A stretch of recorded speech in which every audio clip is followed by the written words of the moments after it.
Good morning, everybody, and welcome to the Travers Day Talking Horses. It is an absolutely gorgeous day, and we have a very special guest, Steve That's Christ. what I heard. Yeah, you're Chris. Have you been on Talking Horses since 2008 or 9 when we used to sort of merge with Ciro's and did it over here? I did Talking Horses with you at Belmont. on July 1st, 2018, and they canceled the races just as we finished. Okay, Steve will be leaving the stage right now. Is that true? That's right. That's Yeah. right. Was it hot or was it one of those things? Yeah. Oh, okay. Well, I don't think that, we can cancel today. It's a little too nice to cancel, but welcome to Travers Day here. We've got 14 races to talk about, 6 stake races, 5 grade ones, culminating with the Travers. We'll head over to Naira Bets to kick the day off. Use the promo code SPA200. We'll match them to $200 of your initial deposit. I had forgotten about that. Now that you tell me that, I remember. Funny. Anyway, play through Naira Bets.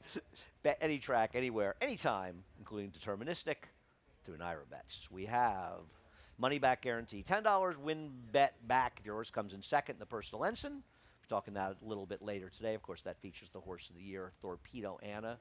Something tells me Steve and I will both be picking against her. We'll see how that works out. It's probably good for her. What else do we have? We have a 10,000 hit and split, late pick 5. That's the final pick 5. Now, I'm assuming that's the one that goes through race 14, but to confirm, check out the details at Naira Bets and opt in over at Naira Bets for that as well. I have a man to my left. You have made a lot of money with these hit and splits over the years, have you not? Yeah, I've done well with them. I had one a little earlier in the meet, and they always pay more than I expect because it's only Naira Bets customers. So, you see, I bet there were 100 winners. Well, maybe only 12 of them were with Naira Bets. Yes, always good to opt in and play for that as well. I feel like you got at least half or a third of one once, so going back a little ways. What do we have, Eddie? Is that it? The show? Oh boy, I'll be on the YouTube show. I'm on YouTube, so you know that's me. YouTube Andy, 11 to 12, and then FS2 12 to 3, Big Fox 3 to 6:30, and we'll close it out with a half an hour on FS2. All the action from Travers Day, but we will start out with the first hour on YouTube. Race number 1, we're going a mile and a 16th. They're 2-year-olds on the turf, and we both have gone on the Clement train with Botus. And we also both would like to know who the owner listed as Dahmen is. I've never seen, like you said, a one-word owner, one-name owner. Yeah, maybe it's 6 people and they use their initials I like that. something like that. We're clever night. Go ahead. I thought that Botus or Bottas did have a couple of turf works. These others, you've got 4 surface switchers and 4 first-timers. Front of this car. Well, actually, there are 6 horses in a race, so that would not work out mathematically. Before scratches. I'm just letting you know. And none of the surface switchers really appealed to me. I agree. And I thought, from the Clement barn, that Bottas was the best looking of the firsters. Yeah, I think Franklin Delano, who we both have third, that horse does have a significant amount of pedigree, and you've also got Farrell second. I took Bottas as well. The serial sales work, nothing that special, but Vacoma's been 15% with the turf runners, and I picked that horse in Quiet Power. I like Quiet Power a little more than you. A lot of turf pedigree, half the Dreams of Tomorrow for Shug, 3 out of 4 horses from the Dam one, and I feel like Shug, who's obviously had a quiet meet here, he's run a lot of horses down at Colonial, but he has not run that many here. He's not won a race. Feels like he's got a couple of live 2-year-olds today. This one and one. He's got 3 today. firsters in today, and just figure on Travers Day, one of them is his best horse. You'd like to think so, and usually Travers Day brings out some of the better horses. See what happens in race number 1. Here's my big question on race number 1. Is Franklin Delano named for our 32nd president, or for the Seinfeld character Franklin Delano Romanowski, the one that Kramer put the evil eye on? He put the evil eye on Kramer. I'm going to guess the president, Okay. if I had to. I think the president's a slight favorite. But, there was a horse. We have so many Seinfeld names. There was a horse named for a wrestler. Well, no, it was Kowalski, and by Peter Brandt a few years ago, and I was on the show with Anthony, and Anthony said, of course, this horse is named for the wrestler. And I said, come on, Peter named this horse for Stanley Kowalski in Streetcar Named Desire. And I saw Peter a little later, and I asked him, and he said, the wrestler. What are you talking about? He named the horse the wrestler. Didn't see that coming. So maybe you're right. We'll see what happens here. Race number 2. I'm not trying to beat the number 7, Crystal Quest. We'll show him finishing ahead of Vesting last time, going 1.3 miles. I like the cutback in distance for him, and I was not clever in this race. I just thought he was the most logical horse in here, and I've picked him over Vesting, who I think has improved a little bit as well. Yeah, I was against Vesting a little bit because all the good races and big numbers are going 11 or 12 furlongs. And, you know, this is 9.5. It's really more like a 1.125 race than a 1.5 mile race. So I've found that the numbers horses earn in 11 and 12 furlong grass races, they're very suspect when those horses cut back to more reasonable distances. Look for their races at those shorter distances and see if they're, you know, really that good. Well, I agree with that in principle, but then why are you so against Crystal Quest, who seems to be more effective, I think, going the shorter distances, right? I'm not against Crystal Quest. I just preferred others, and I Talk had about a notion investing. about activist investing. Two things that I like. He flew home last time. I mean, he came home in like 28 for the final 5/16s, and it's his third start, you know, off a 1.5 year layoff, and that's frequently a horse's best performance. Well, it's not really his third start. I mean, he was coming off a 5-month layoff last time out. I think the positive is that he's finally putting races back to back. I've always liked this horse. I thought he ran really well to close out his 2-year-old year. It's just he's had so many issues that have kept him off the track so much, but it feels like he's finally putting it together. I obviously hope he runs well. I wish he had drawn a little bit better. One thing about this race that's changed a lot, Steve, is that, and I'm not a huge fan of Rungius, and he falls in your category of longer, but with the scratch of Boys, the number 4, he ends up being loose. And that makes him, to me, a little bit more interesting. I mean, I'm not really going to pick him, but I don't think he's run that badly in some of his turf races. And he's a horse you look at, maybe he'll be better with a little less distance. And I think the fact that he's loose, I don't really like him. What do you do with Then? We'll take a look at Then here. You've got him second. I've got him fourth. A friend of mine who I really respect likes him a lot. I thought this was a much tougher field. I agree with you. It's a tougher field. And also, if people don't realize that weird running line that he has, you know, making up dozens of lengths, it's because a horse in that race opened a 19 length. The second place lead. finisher. Yeah. Incredible that he held on for second. We've seen a number of those horses that have opened up huge leads. Hold on. I think Romero Mirage has been on 2 of them. One of them was that maiden in the last race one day at a big price. And I remember thinking afterwards, I think Chad Brown won the race. We're thinking, oh, my God, that horse actually held on for second. The whole field sort of caught up to the horse in mid-stretch and still held for second. It might be a better idea than some people think. I mean, I guess the thing you could say about Then is that he is underexposed.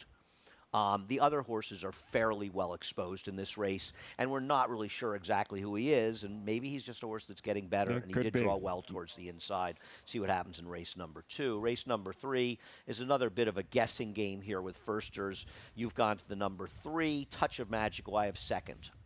There were 4 horses in this race who got B-plus workouts, and that's pretty big in the workout game. They were?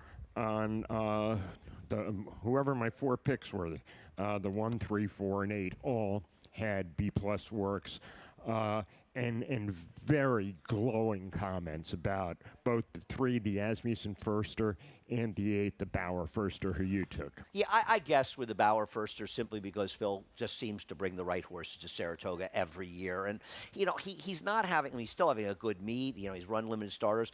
But a number of the horses he's run have been sort of horses that have gone off form. And it just seems like the ones who are supposed to run well have run well. You know, like I, for the life of me, can't figure out why that horse of his in the second race yesterday was the 2-1 co-favorite. A horse who, in my opinion, looked like she had gone badly off form, and she didn't run particularly well. But when they've been live, you know what's weird about Touch of Magic?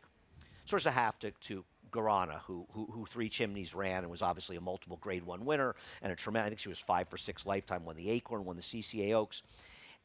This horse sold for $250,000, and I didn't look it up, but my guess is she's either an RNA or she's something, or is it possible because she was bred with Whisper Hill? Maybe maybe they bought the horse, you know. But Whisper Hill is not afraid to spend a lot of money for horses. And I also thought a filly an Into Mischief, and I've got her second too, but a filly Into Mischief that's a half to Guarana. I mean, it feels like if she can limp around the track and win one race, she's worth more than $250,000 as a broodmare.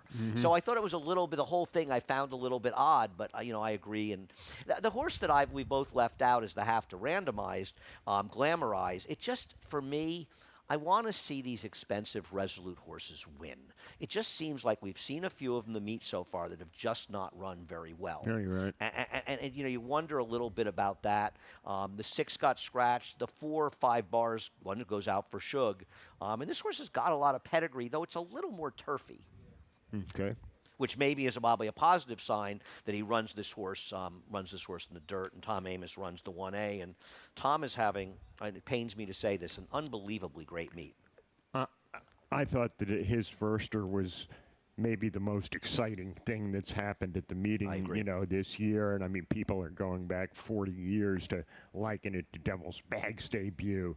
Tom was talking about the show because he was special. here for that. Yeah. And that 94 Beyer, it was a tough day because there was only one other sprint race, so you have to do some guessing.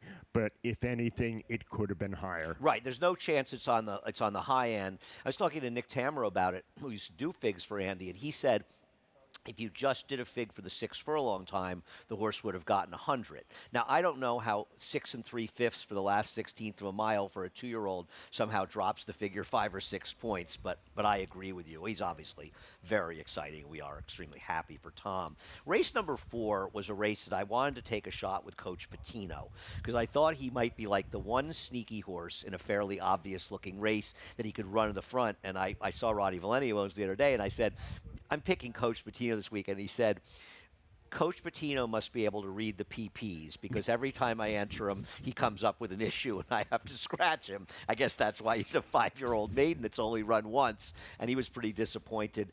I'm kind of with you. I just think the 10 might be the best horse in the race, or the most reliable best horse in the race. I mean, he might be the most likely winner of the first half of the card. I mean, he's just caught one killer stakes horse after another and run second to them, and now he's gelded. So I didn't think anyone in this race could touch him. Yeah, and he also caught a huge speed bias last time out, and Roofer got brave getting that bias.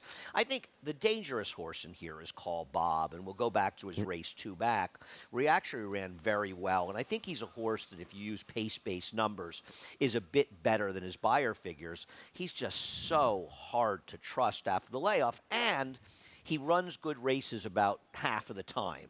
And now he's coming off a layoff. But I think his good races are pretty good and maybe better than Keeping It Real, who, frankly, I'm getting a little tired of. Though the one thing I say about Keeping It Real is he has been on 2 wet tracks this year, and maybe he'll run better in a dry track. All right. I mean, his best race was on a wet track once. The problem with Call Bob, you say a layoff, it's a 12-month layoff, and and trainer who's, I think, 0 for 15 bringing horses back off that big a layoff. I guess the thing you could say about it, though, is that with the scratch of the 6, he could end up being the speed of this race. So that may help his chance. I think the 6 scratching really kind of moves him up and improves his chances. Listen, I have him third, you have him second. Is there something about the 1, or was this just a horse that became you got him third in here, so you obviously think Spiceful Storm's a little more interesting. Yeah, I thought that he ran a very good race for 6 furlongs last time. Yeah. One thing in these 7 furlong races with first-time start, I mean, they frequently just stop after 6. And if you just made a 6 furlong figure for his effort, it was more like a 70 than a 53. So I thought with routine second time out improvement, he might be okay. Not that I expect him to beat the 10, but maybe he's underneath at a good price. All right, we'll see what happens in race number 4. Race number 5. I have to give a horse in race number 5 one more chance. And I see that you've gone a little crazy here, too, as well. Wait a second. Where are we? Race 5. No, these aren't the picks for race 5, guys. No. These aren't the race 5 picks. The race 5 picks for me are 4, 10, 6, 5. Oh, you've got the 1 instead of the 10. Maybe I sent a thing. What are your picks, Steve? 10, 6, 4, 1. 10, 6, 4, 1, guys, for Steve. Give you a chance to fix those. Not sure what happened there. To be fair, our crack staff in the truck got the scratches about 3 minutes before the show started, so you did a fine job getting them to Frank and getting them in mostly correctly. We'll blame this one on Eddie. I'm a little disappointed in his not singing the national anthem today. While you're fixing those, why don't we show the video of your top choice and my second choice, Silsby? This is the maiden win, and no, it's the Galway, actually, where I'm going to say this horse really did have kind of a miserable trip. This was probably the worst trip that Irad has had the entire meet. Just No, more I mean, like just an could, unlucky never trip. found the Yeah. path, couldn't get out until it was too late. And, you know, these horses are not the Galway horses. I mean, to drop from Galway. I got yelled at for not calling it Galway. Okay. It's not Ireland, it's Galway. I got screamed at by a fan, so you know. This is some class drop to go from the Galway to a state-bred one other than. I agree. I mean, I think this horse is way the horse to beat in here. I have absolutely no argument with that. And, you know, it's interesting. David has this horse as the second choice. Now, I'm assuming that's because he assumes that Anaskal, who we'll take a look at and take the A train, where I actually thought she ran really well. This is 2 starts back because this race was collapsing at the end, and she made the first move into the pace. And I thought she ran well. I'm guessing he's thinking, well, she's totally stake face. It's Irad, so maybe she's the one that'll be a shorter price. People might look and say, Irad went to this one. He was on Silsby last time, and I don't think that's an. Listen, I wouldn't want to make the line here, and David's going to make it 1,000 times better than me. My problem with her is her last race. I thought she was terrible in that race. I mean, Roa's okay, the winner in there, but it was strictly a 2-horse field at Monmouth, and she never even came close to threatening the winner, and that worried me a little bit with her. No, and the race came up slow. Yeah. Yeah, but I would say her take the A train was pretty good. As far as my pick, I just am married to Marvelous Madison. I thought in her first race she rode a rail that was bad, and it's something to keep in mind as we get towards the end of the meet. I don't know if it'll happen because we've moved the rails very efficiently this summer, but last year, and probably had more rain, the inside got bad on the melon as the meet was coming to an end. She got stuck down the inside, and I thought that was a much better figure than it suggested. Then she comes back off a layoff, and she didn't run well, but she didn't run that badly in the Take the A train. And she's obviously not a router, but I also thought in her last race, if she was going to win, she should have been on the lead. And instead, they rated her, and it just gave her no chance at all. And I want to give her one more chance at a price. I've lost enough money on her at shorter prices. I can lose money on her today at a bigger price. I have no illusions that the 10, like you said, is the horse to beat. But I think Marvelous Madison could have some upside and maybe run a figure of closer to 80, which gives her a chance to win. Okay. I've got nobody else in here. You know, you've got the one No. as a distance 4th choice. And one thing I would say, Long-Legged Queen. She was wide last time on a time you probably wanted to be inside, and she does get Luis Saez. I don't think she's good enough, but she's my long shot to get into the super somewhere in this race. Race number 6, we're back with maidens in race number 6, and we'll show Vino Vici, the horse with experience. You and I have both put him 3rd, but to be fair, he didn't take much money that day. He actually ran okay in here. Yeah, and he's the only horse in this field with experience. You know, he's up against 6 firsters, I guess, after no, still 7 firsters after scratches. And again, it's not surprising, I guess, on Travers Day. This race came up with more live firsters than you usually see in a maiden race. I can't really pick among them, but you know, Todd's horse, the only one who ran. To run a 70 first time out is pretty good. I mean, if he runs an 80 with first time improvement, we're going to have to see a very, very good 2-year-old to beat him. Yeah, no, I don't disagree. Talk about the horses you have, My World you have on top of the horse that I have on top. I could not resist a Son of the Late. I just can't do it. I thought one of the 2 was a pretty good runner. Stimulate. I had heard this horse was working well, and that's why I put him on top. You have the one, though, My World on top. Yeah, I mean, it's sort of hard to, you know, pick among all these good-looking firsters, and there's another race where there were 3 B-plus works, one of them, My World, and the comments about him seemed the most positive. Well, I'm also interested to see what Big Dom does for Tom, but I'm afraid maybe we all missed the wedding on all of those horses. I didn't really, I put that horse second more in just respect for how well Tom's horses have run. We're in similar places here. But Sugar also has Dark Assault, and I'll be interested to see if at least one of these 2-year-olds of his can run today. And this is unusual a little bit that this was the one the Phipps has kept, because it feels like in most cases they've been selling the colts and keeping the fillies. That's the impression I've been getting. So I feel like if they keep a colt, they must like this horse. I could be wrong, but I feel like that's been the case. First stake race, only non-grade 1 of the day, is the Lake Placid race number 7 today. And we'll start the conversation with the horse that I have on top, Play With Fire. They scratched out of Lake George, probably wanting to give her more time. I don't love her. I'll be honest with you, I don't love anybody in here. I could see a lot of results. I thought she ran well trying to close outside against a bias last time, though she did save ground for quite a bit of the race, so it's not like she was badly hurt by the bias. But Classic Q did come back and ran a huge race to be unlucky to lose to Lake George, and I just thought she might be the best horse, but there are other horses in here that can run, obviously. A couple of these have run very close to Classic Q, who I think would be the favorite in this race. If she were in it. I took Raining Flowers because... Show her video, Eddie. I thought that she really improved last time. I mean, her effort kind of came out of nowhere. When a horse jumps 15 points, you want to see it again. But if she runs back to that race, I think she's very dangerous. I thought this was a tough race. I mean, I'm going to have to use 4 of the 6 of them in any, kind of multi-race play here. And I'm intrigued by Eponine, the 2, because we're so efficient here, Steve. We even have a replay of her good race at Chantilly 2 back. Oh wow, that's great, and that's the race. I mean, this is a Group 2, and she's beaten Azat, so a European Grade 2 should be a lot better than this Lake Placid. I agree. She's a funny horse. I don't know what to do with her. It's interesting. Obviously, she's going to end up with Todd Pletcher as she shifts to Mike Rapoli bought her out of her last race. He did not own her for the last race. And I know this trainer has her. I guess maybe it's a deal, like one race or something, because I was asking about it. And I said, is this really, or is there some Todd's barn? And he said, no, actually, they sent somebody over with the horse. I agree. If you look at just the Prix Sandringham, the race we just showed, in isolation, I'm not sure this horse shouldn't be favorited here, because those are okay. I mean, Godspeed, who won the race, came back and finished 4th in the Grade 1, but nobody in this race would finish in the top 8 in a Group 1 over in Europe. So I agree.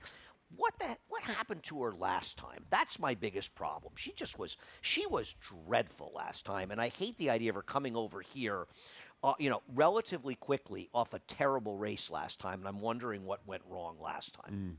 And I also wondered if that made it easier to buy her because of her bad race last time. And I agree with you. I think she's very dangerous here, but that last race really bothered me. But the fact that they still bought her off that last race, maybe there was a big excuse we don't know about. Mike is branching into the European part. He's been buying. He's bought horses in Japan. He's got a first-time star that he bought in Japan on Thursday's card. I know you probably have not finished Thursday's card yet, but there is waiting for men and Europeans as well. And I think he's I don't know if any other owners have gone over to Japan and bought horses. Whether it works out, we'll see. But I applaud him for giving it a shot. I agree. This horse is the total wild card in the race. I don't know. Did we have any other replays for this race? No, we don't. Let's talk about Mayday Ready, because I think she's a little more dangerous than you. I don't think we saw this race demonstratively differently, because one thing I'll say about Mayday Ready is, she had the weirdest start I've ever seen for a horse last time. I don't know if you watched it, but she jumped up at the start. Now, we see horses jump at the start, but she landed badly, and she literally stumbled badly. It's like she just landed poorly, and it affected her a bit and dropped her back. And I still think after that, she ran a pretty respectable race, and I think it's fair to say that Nitrogen and Fione might be better horses than she's facing today. And she is a horse that has decent form going back. And I think that's the thing with the 6 last time. See, I don't think her race came out of absolutely nowhere, because I look at these 2-year-olds that run 70-plus buyers in route races. They routinely run 15 points better. No horses improve more than sort of okay 2-year-olds running low figures in route races on the turf when they come back as 3-year-olds. So I just think these 2-year-olds, they're just not really ready to go the long distance races, and the paces are often slow, and I just think the races come off back slow, and I don't think it really is a fair measure of their talents. I agree, and what you really want to look at in those races is how they finish. Right. Yeah, that's all that really matters ultimately in a lot of turf racing. Race number 8, and we'll break after 8 and then get into the stakes for the Grade 1 portion of the card. You and I both have Gallant Greta on top in this race. We're going to show the last 3 ace for last race. I mean, yes, she saved ground in there. The rail was probably an advantage, and for that reason, she's the one horse. You know, I move her down a little bit, but she just kept getting shuffled back during the running of this race while the winner, I mean, watch her in there. She's in traffic while the winner is just having the softest of soft trips and the slow pace on the front end, also on the rail. I mean, in my opinion, she might be the biggest lock on today's card. No, I agree with all of that. And she's worked since that effort, and it was a big work. So she's obviously thriving and doing very, very well. I was interested that you left out Dividend Recap. That's the Clement horse who came off the 1.5-year layoff and that kind of snuck her in for a maiden 50. I know that's a terrible field that she beat. However, I that's a pretty impressive effort for off a 1.5-year layoff. I don't disagree with that. I want to see it again. I agree. She's a price you want to use her because I think in reality, one of the reasons you do, and sort of with me, because you look at my second choice in this race, who I'll get to, Sweet Anniversary, taking a look at, Summer Whirl and Love You, Miss You, Mean It. Okay, Love You, Miss You, Mean It. Maybe she wins, but she's a take a look at that race. She's a classic. Last Time was the time horse. Yep. And I am just so sick of Summer World, who's such a plotter. And, okay, the winner of this race is okay, but the winner of this race made this huge, wide, premature move. I thought Summer Whirl had a much better trip in here, and I'm just sick of her losing at short prices, and I don't want her at all. Tongue Twister, I mean, she's not impossible, but she has a significant post change, and you watched last time. Irad gave her a good ride last time. She just doesn't have a big finishing punch, and that's what you need to win turf races. And there are horses that can win, and maybe this moves up a horse like Dividend Recap. I just don't think they're very interesting. And I think they're horses for third and fourth. You even have Roagna in there, who I thought got a very good trip last time and now gets mired with an outside post.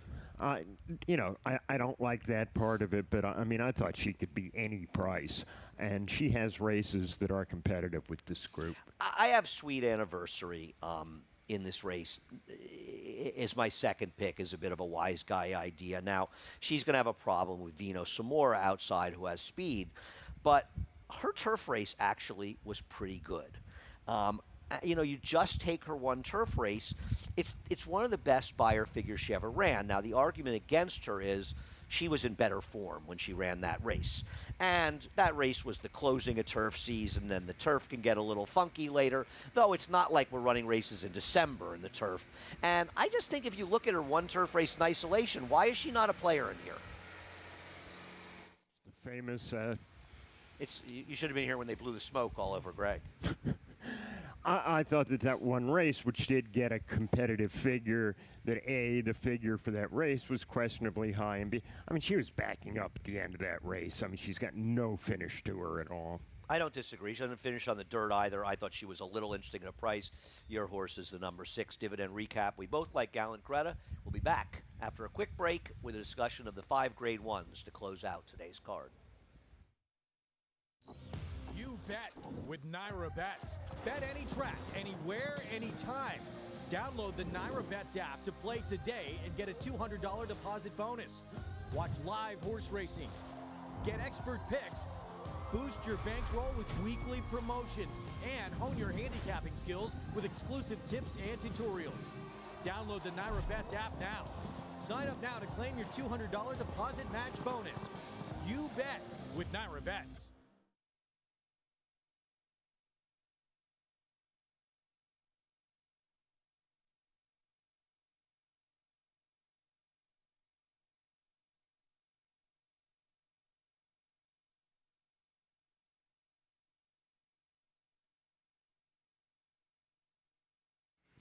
Welcome back to Talking Horses. Pleased to be joined by my good friend Steve Kristen. By the way, if you want to hate on anybody for putting me on television, this is the man to blame. Absolutely he was the idiot my that fault. first decided to put me on TV back in the end of 1995.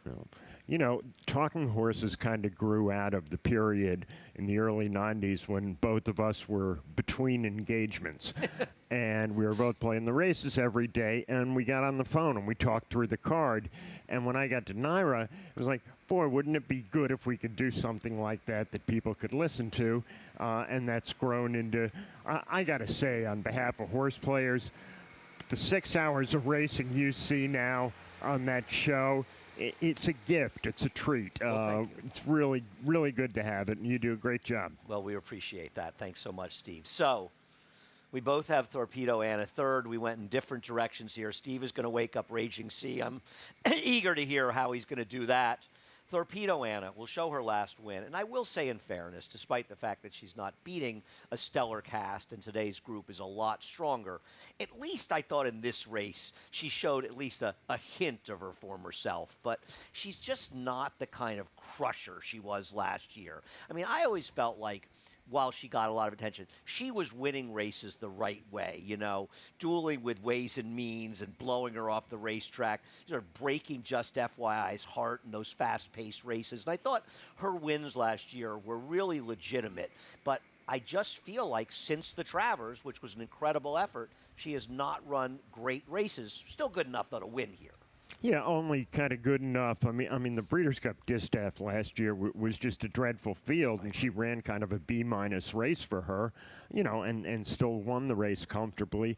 Where her effort in the Travers was so spectacular, I don't know where it came from. I don't know if she's ever going to even approach it again.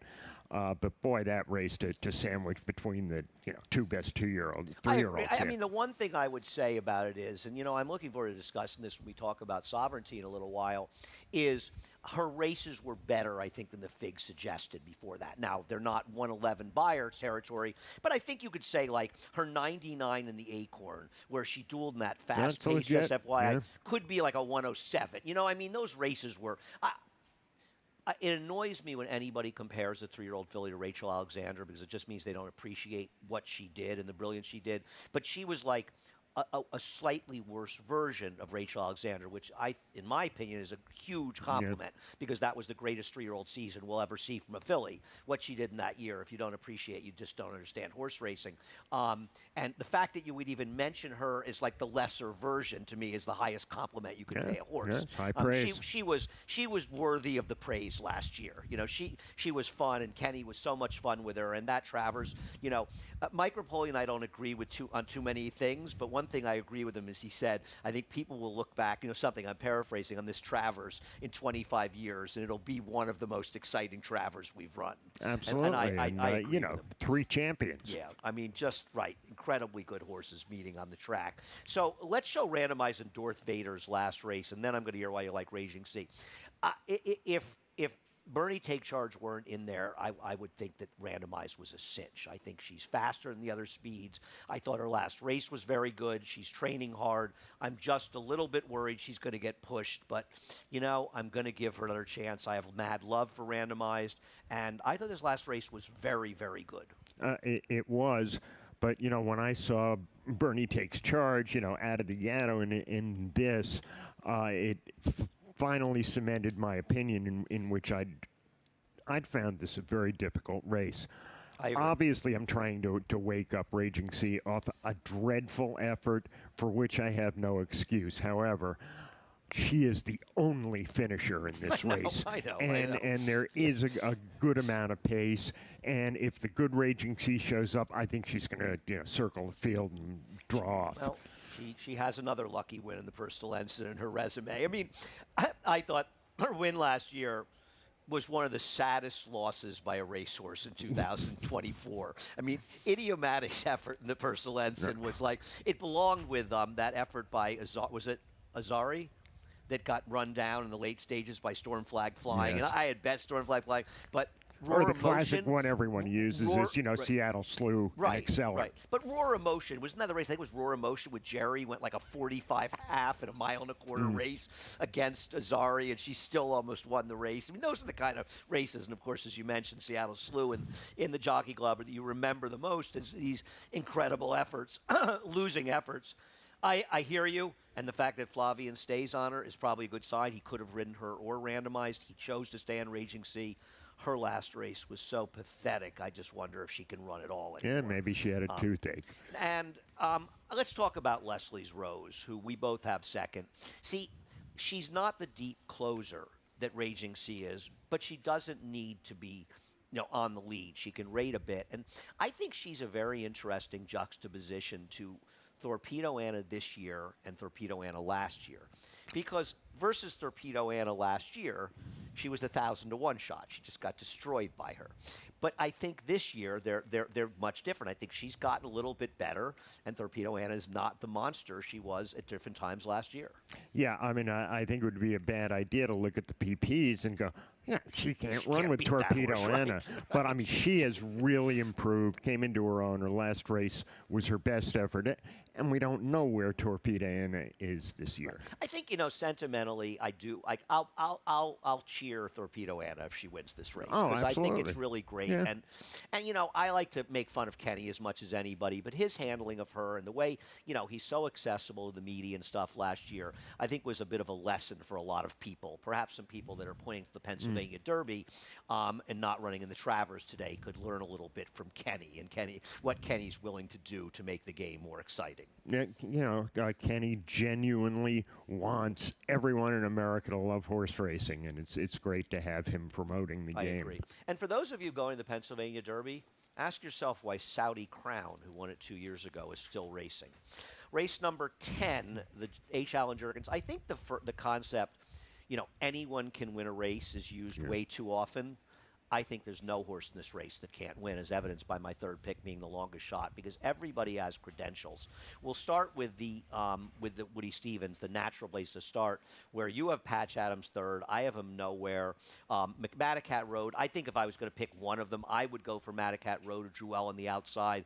I think this is a very different ball game today for Patch Adams. It is. You have horses in this race coming, either out of the Woody Stevens or the Maxfield. And, how much did you like the Woody Stevens? You apparently not much. I thought Patch Adams was okay. I was shocked that we ended up in, I agree with you, an impossible race.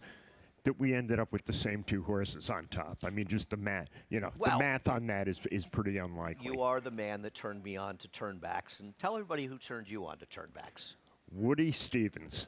What Woody loved to do was to run a horse close to the pace, going a mile and a 16th a couple of times, and then you cut him back to 7 furlongs, and boy, does he finish.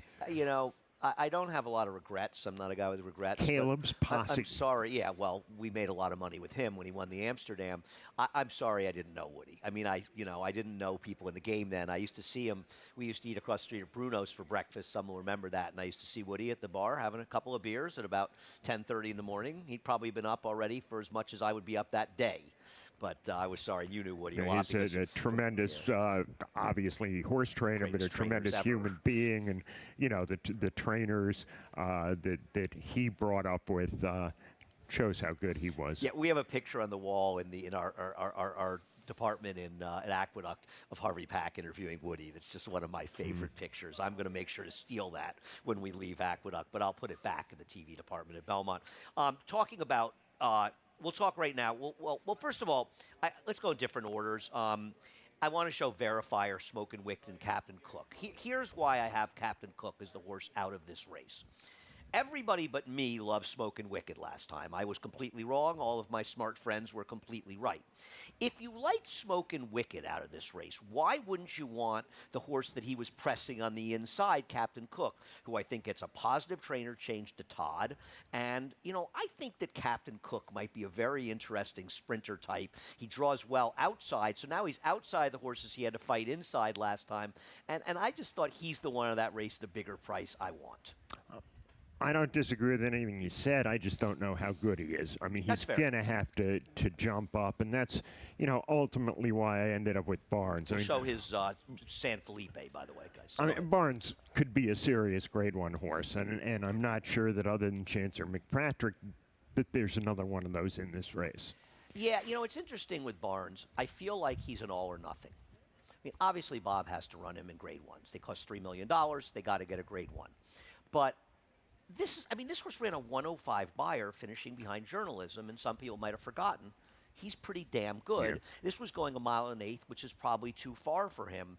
And he doesn't need the lead to win. He can stalk a little bit. And I think he's crazy dangerous. And he's the kind of horse that could pay $11 in here. And after the race, you're going to think when he How wins, did that happen? what a Yeah. moron I am for not betting Barnes. Yep. Because he was the Derby favorite. Now, he was a Derby favorite you and I weren't betting on, but he was the Derby favorite before that race. Going into that race, he was the Derby favorite. Yep.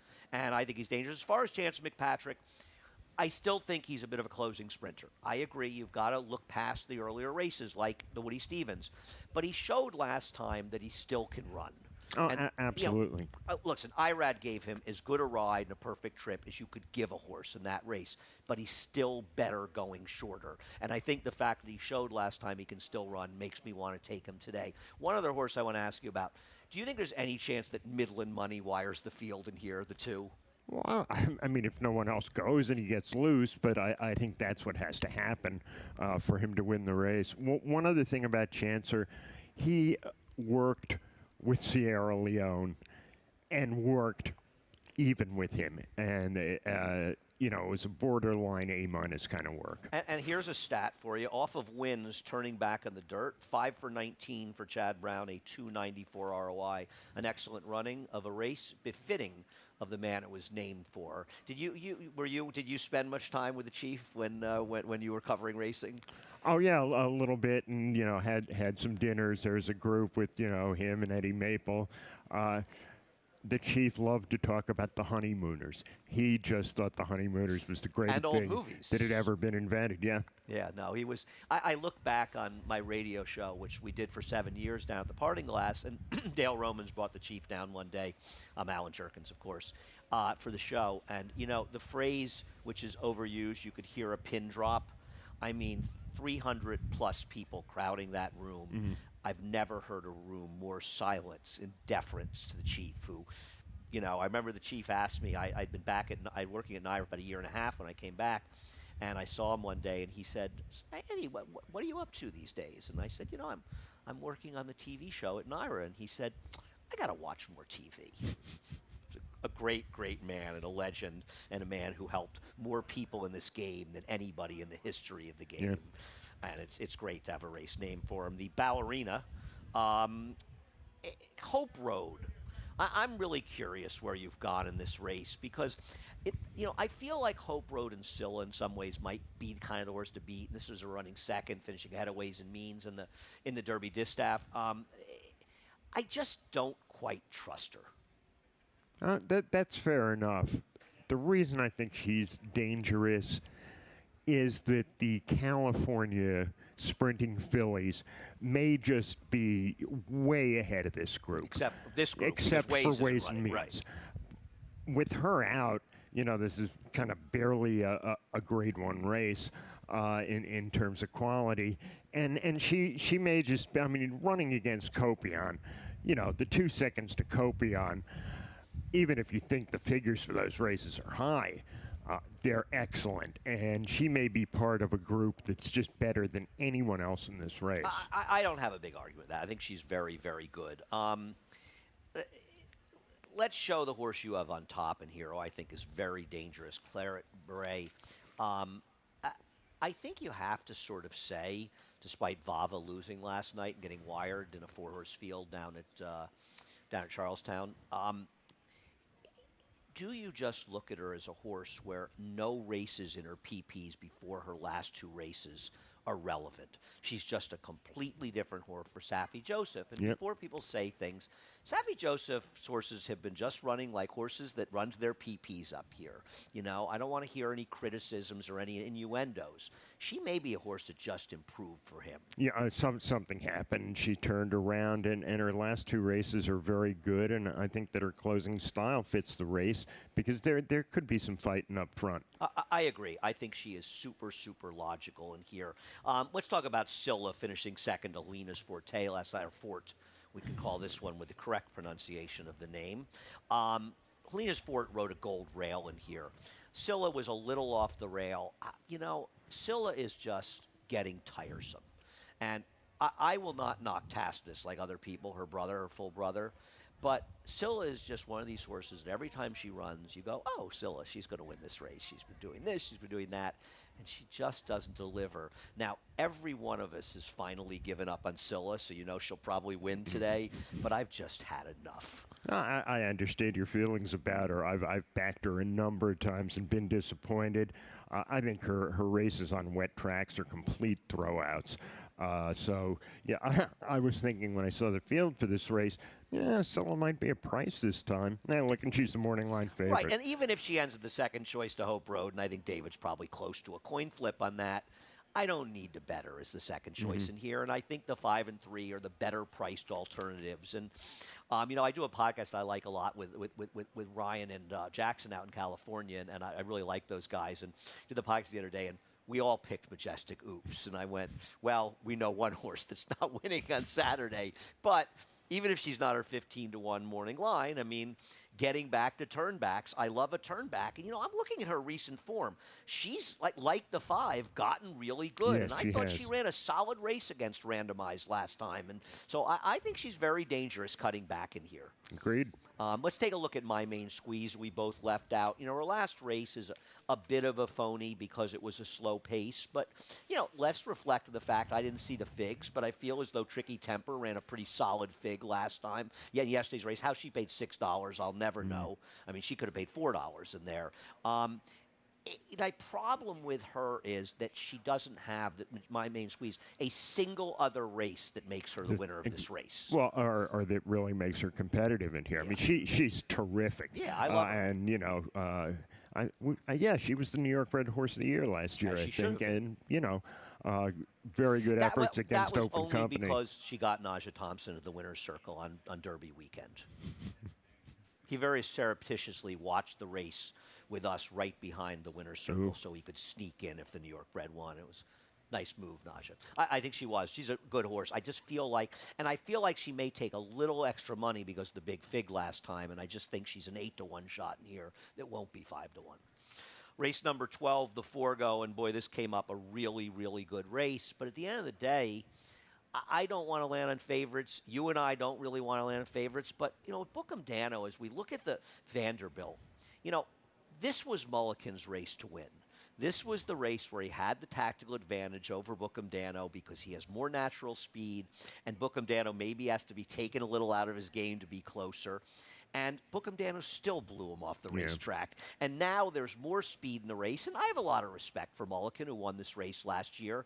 But I just don't think he can beat Bookham Dano. No, I mean, Bookham Dano has to not show up for him to win. However, I mean, he is clearly the second most accomplished horse in this race. And I thought there was just a huge gulf in this race, you know, between, on the one hand, Bookham Dano, Mulligan, and Most Wanted. And then there's a huge drop-off to the rest of them in terms of figures and accomplishment. I don't disagree with any of that, and I want to show the two Brad Cox horses. We'll start with Bishop's Bay. And Bishop's Bay, this is I think, the Westchester. The point I want to make about this, in line with what you're saying, is this is the race that says he can win this race. He got a 103 buyer. This was an enormous bias, a huge inside speed bias. And I have a lot of respect for Quinn Sprue. I'm sad as he's gone on the shelf. He's not really a 103 buyer, and he actually ran the better race chasing outside. And I just think he is dressed up by this figure. Now, Most Wanted, we can go right to the replay of his race last time out. Actually, Ali Sheehan, he finished second to Fierceness. He is the kind of horse you and I want to use because he's a turnback in here, and he's run some fast figures. Yeah, I mean, he really fits the Woody Stevens turnback model with the, pressing the pace at a mile and a 16th. And, it's surprising how effective they are going back to 7 furlongs. Okay, I'll give you the two price goofy horses I'm going to use. One of them is Extra Neho, who he's not good enough. I think his Commonwealth, though, is a race he got pace, and I think it's good enough to be a fringe player here at a big price. And he just didn't want to go the mile last time out. I think he tops out at 7 furlongs, so I threw him in there. He's my bomb. Yours is Crazy Mason, who is a very cool horse. And in retrospect, guys, why did you ship out the Bing Crosby when you could have run the Vanderbilt, even though he wouldn't have won? I don't know what that was about. Maybe they wanted to see if he liked Delmar or something, but that's a long way to He didn't. Yeah, to go to find out. I put him for it just because he is such an exciting, cool horse. And if for some reason there's an 8-way pace duel in front of him, he's going to be the one flying. He is a pretty end. cool horse when he gets rolling at the end. He was one. I mean, Greg and I just fell in love with him over the winter. Scotland. Scotland is the kind of horse you could write a chapter in a book of the don't fall for horses like this, because he ran super last time. That was a gigantic gold rail. He was 5 wide around the turn. I mean, he should have won that race by 3 lengths and run a 99 or 100 buyer. Having said that, the problem is, where is his other races? I mean, he has a couple other high figures. He's not that reliable, but I can't resist having him for 3rd because his last race was very, very good. Yeah, well, I think we've all been waiting for him to develop into a really top grade 1 horse. Maybe it'll happen today. Well, He's certainly got the right trainer. His problem is consistency, and that's not a Bill Mott problem. His horses get good, and it makes me wonder a little bit because he'll run a good race and then he just doesn't run back to it. All right, the big one, the DraftKings Travers in race number 13. And Steve is going to be a chalk-eating weasel. Yes, I am going I am. to be with every other jerky-wise guy and try to beat Sovereignty. We'll show his Jim Dandy. And my question I want to ask to you is, because you're as cynical as I am, there's all this talk that, he wasn't cranked up for this, and he won really easily. Well, first of all, I don't believe he won really easily. Junior really rode him in here. I think he ran very well. And the thing is, even if you're like me and you're skeptical of that not cranked up thing, I'm not sure his Jim Dandy effort might just not win here anyway.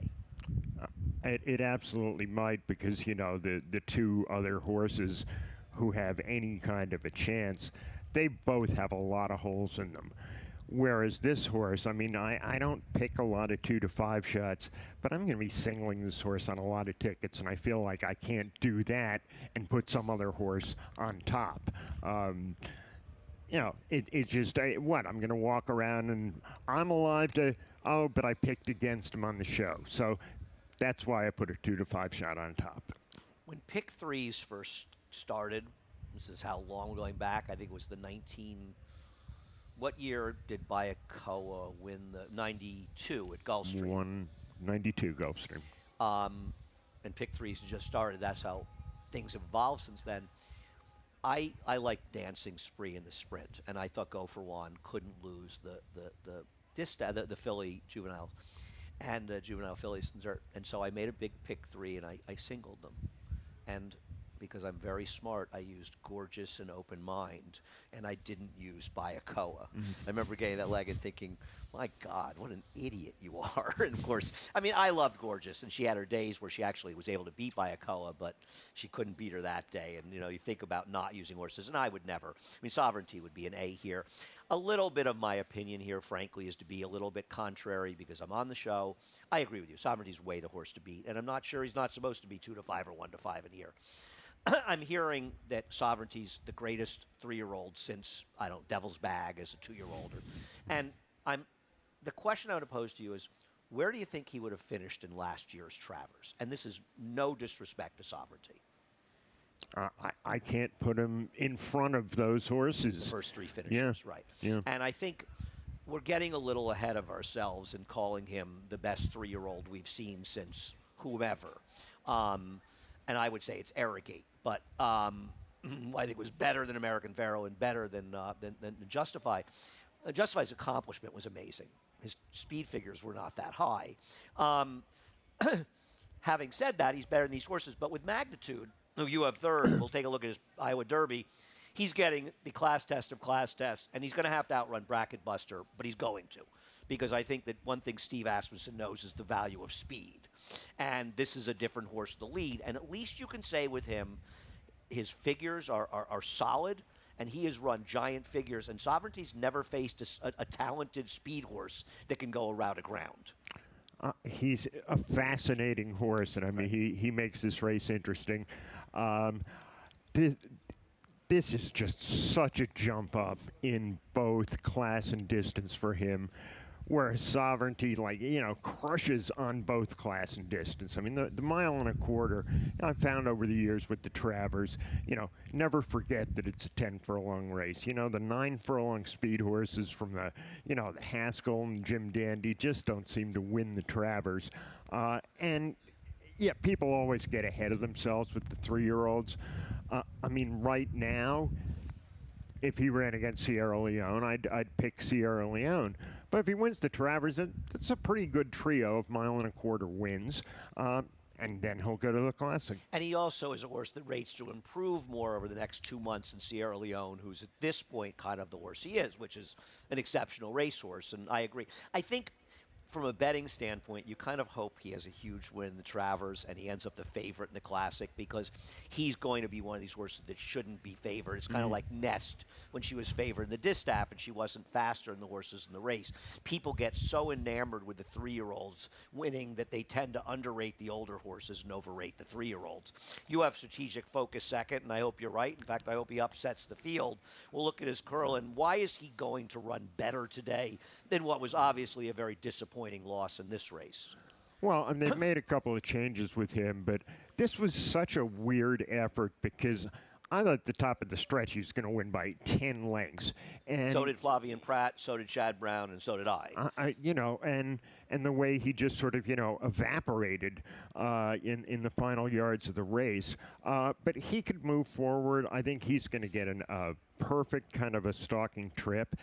And look, he's still got a lot of ceiling off only 3 career starts. And I mean, when you run 102 buyers in your second start, that's serious talent. And it's a rock solid fig. Maurchuk, who was second, came back and improved his figure. And I think he ran a 102 after running a 101 in this race. I agree. I think he'll run a lot better. It's a Herculean task. Looking for the Travers. And listen, I'm picking against Sovereignty, but I'm a fan. He's a terrific racehorse. He's very good. And I'll say one thing: if he runs his Belmont Stakes, then Magnitude better be every bit as good as his Risen Star, if not better than that, because his Belmont Stakes was scintillating.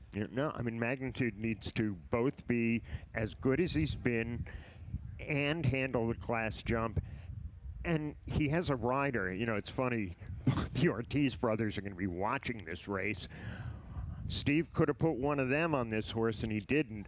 But no knock against Ben Curtis. If you've never ridden at Saratoga and you're going to win a mile and a quarter race, that's a very tall order. He has some other mounts, I think, today on the card. He has Extra Anejo might be his only one. I have great respect for Steve leaving Ben on. I mean, he's had success with him.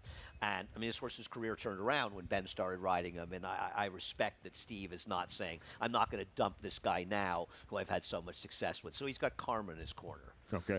Race number 14. My prediction in race number 14 is that Linda Rice will win. We both have the 9 on top. We'll show Dancing Jane's return last time.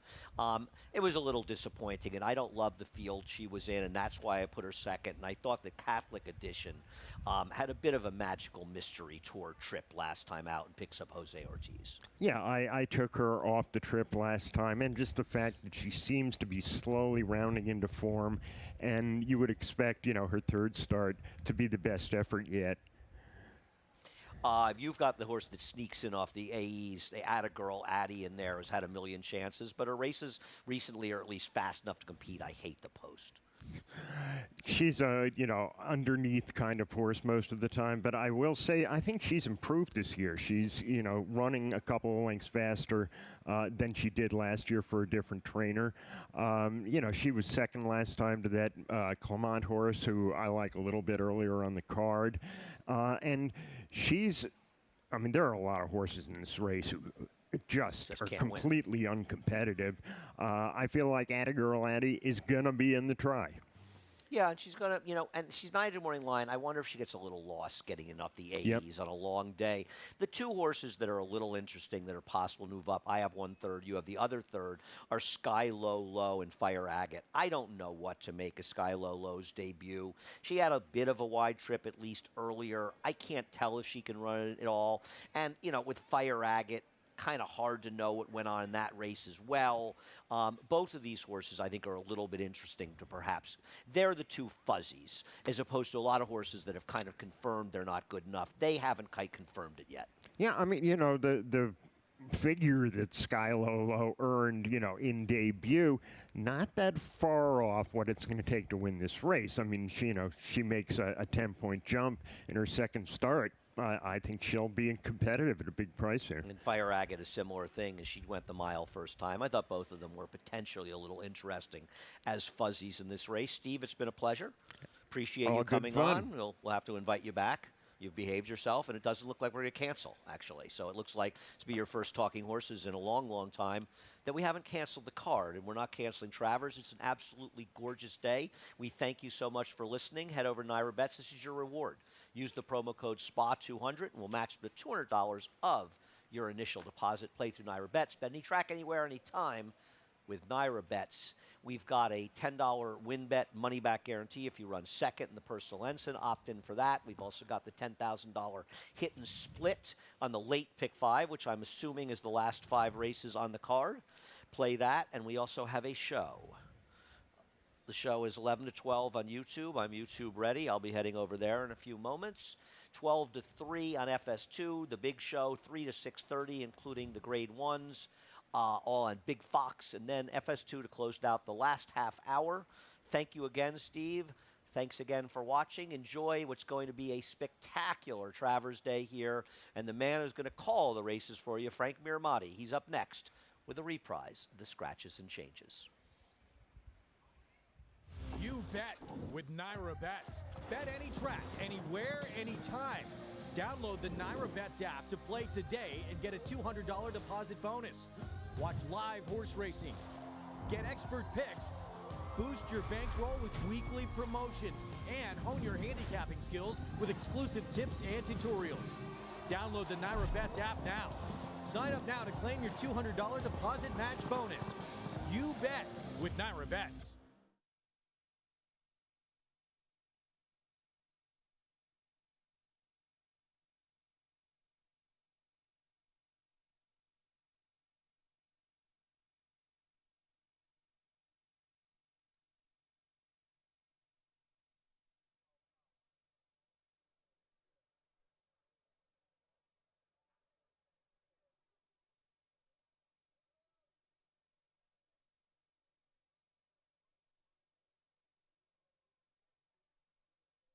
Ladies and gentlemen, at this time, we direct your attention to the winner's circle and the flagpole in the infield. We ask that you please rise and remove your hats as Savannah Gordon sings our national anthem. Oh, say, can you see by the dawn's early light what so proudly we hailed at the twilight's last gleaming, whose broad stripes and bright stars through the perilous fight o'er the ramparts we watched were so gallantly streaming, and the rockets red glare, the bombs bursting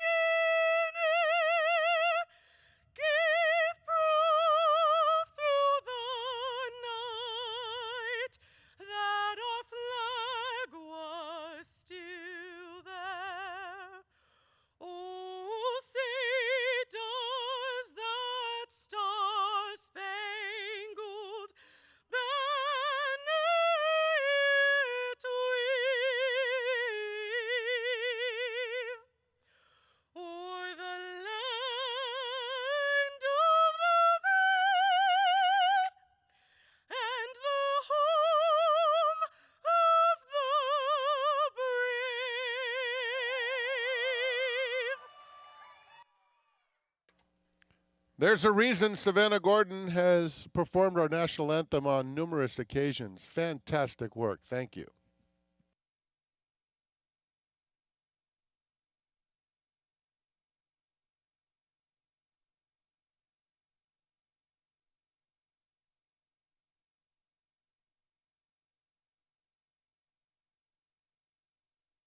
Good morning, ladies and gentlemen, and welcome to DraftKings Travers Day at Saratoga Racecourse. The track is fast, and the turf course is firm. There's the canoe, and there will be a little paint job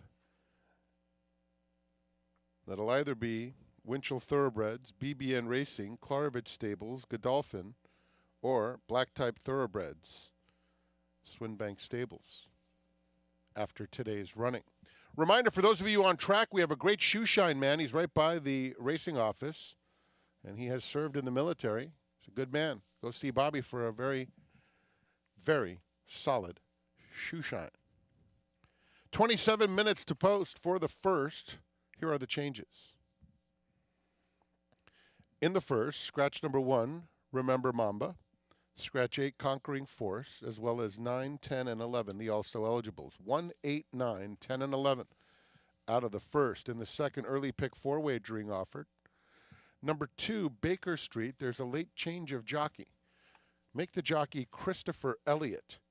Christopher Elliott will ride number 2, Baker Street, in the second race. Scratch 4, Boyce, 9, Uncaged, 10, Society Man, and 11, Legree. 4, 9, 10, and 11 are out of the second. Race 3 has a pick 5. Scratch 1, Celebrity Quest. Scratch 6, Just Tell Ann. 1 and 6 are out. In the fourth, scratch number 6, Coach Patino. Middle pick 4 wagering offered.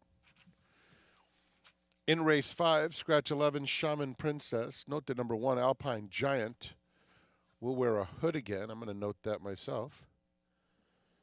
Scratch 12, Running Rio.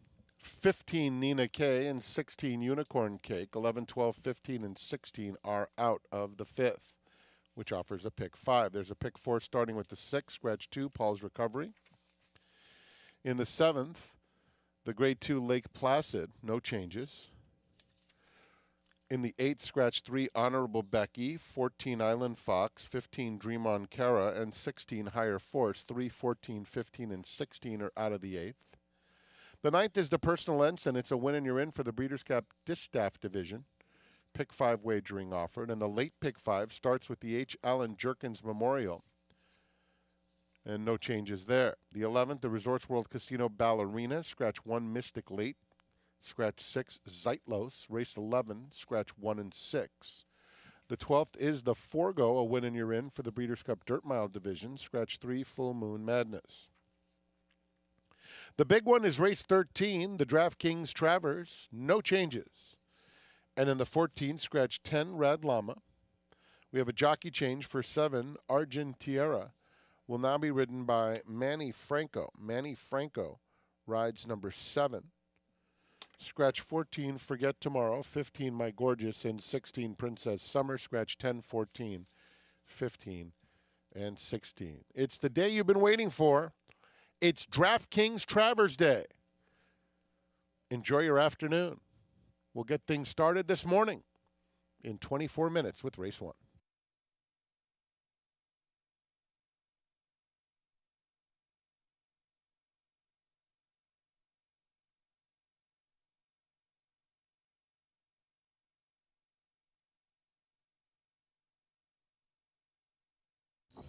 You bet with Naira Bets. Bet any track, anywhere, anytime. Download the Naira Bets app to play today and get a $200 deposit bonus. Watch live horse racing. Get expert picks. Boost your bankroll with weekly promotions and hone your handicapping skills with exclusive tips and tutorials. Download the Naira Bets app now. Sign up now to claim your $200 deposit match bonus. You bet with Naira Bets.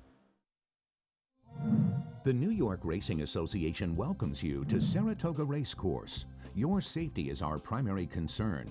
If it becomes necessary to evacuate Saratoga Racecourse, please follow these guidelines to walk calmly out and away from the 1863 Club, the apron, the main building, and the backyard. Those in the 1863 Club basement area will go up the center staircase or the loading dock area staircase. Patrons and employees on the first floor use the loading dock stairs or exit out the main lobby exits or out the front doors. Turn right toward the loading dock area or turn left to the horse path and proceed out onto the track.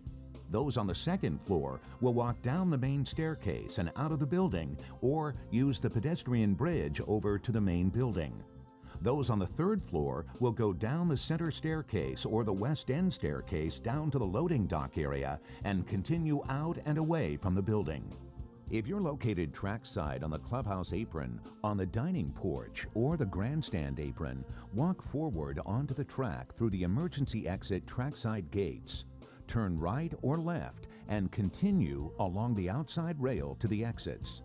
As you're exiting, please be mindful of any horses that may be in the area. Those in the interior clubhouse and grandstand areas will exit out into the park areas in the rear of the building and continue out through gates A and B for the grandstand and gates C and D for the clubhouse area. Those located in the second floor clubhouse box seat areas, left or right of the winner's circle, will walk down the nearest unobstructed staircase to the apron area and proceed out the trackside gates onto the track. Turn right and continue along the outside rail to gate 10. Those in the club terrace dining and standing areas will utilize the metal staircases at the rear of the building down to the ground level and continue out gate C. Once in a stairwell, should you encounter smoke or other obstructions, leave the stairwell immediately and proceed to another stairwell. Those in the first and second level turf terrace dining areas west half will proceed down the west end fire escape to the ground level and continue out gate D. Those in first and second level turf terrace dining east half will take the east end staircase onto the clubhouse roof, then continue down to the ground level and out gate C. Third and fourth